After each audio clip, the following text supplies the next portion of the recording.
Okay. We got to talk about the forgotten, not even an art, the forgotten necessity of account plans. A few months ago, as I do, I asked a client, what was the least valuable thing that I've done for you? And they said, well, the account plans. And I was just, it was like, it was shocking to me because, at one point, it was like, this was like washing your hands. Like it would be, it'd be crazy to think that there is no plan in place for expanding client engagements, keeping track of churn risk, more so than a little button that says red churn risk. So, like, I get it. It takes business acumen. It takes thought. You're doing a lot of things as account managers, like they're over capacity, whatever. But now you can just have a really good template. Google it.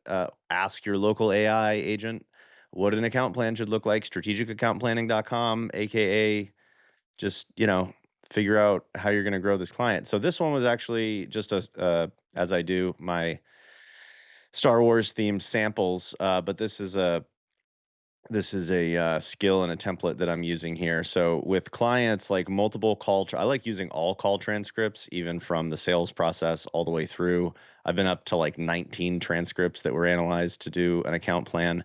Performance data, awesome. Shout out Pete Caputa and his little MCP magic data box over there, doing a lot of fun stuff with agencies to hook up actual performance data and signals.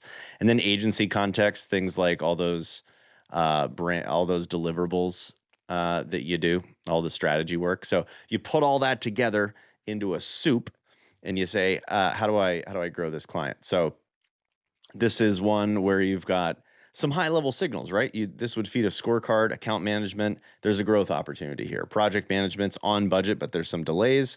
Performance wise, we're on target. We're hitting their goals. Stakeholder power grid. Here's all the stakeholders through the sales process and whatever. No access to the emperor. That's bad.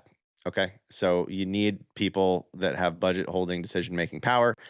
And so there's multiple people involved on the team. What is their relationship with decision makers? This is all just normal stuff.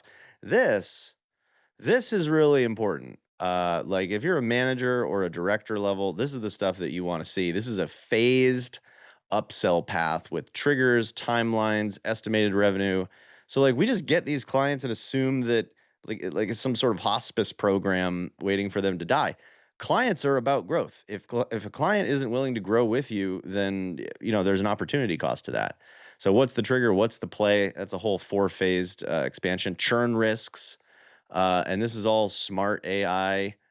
Han Solo's improvised pricing. I could think of a few people that rings a bell. And then my own methodology here: goals, roles, timeline, budget. What's been covered? What is missing? Like throughout the entire relationship, what have we never talked about? Business level objectives tied to the emperor's strategic priorities. Nobody ever pushes when it comes to like, no, but what's actually the business objective? Like past the project we're working on, past the number of leads you need. Like why? What happens? You know. And then people, cry and whine about talking about budget. But this is what I'm saying is there's no more excuse. And let me know if you need me to help you Google how to create a good account plan. Cheers.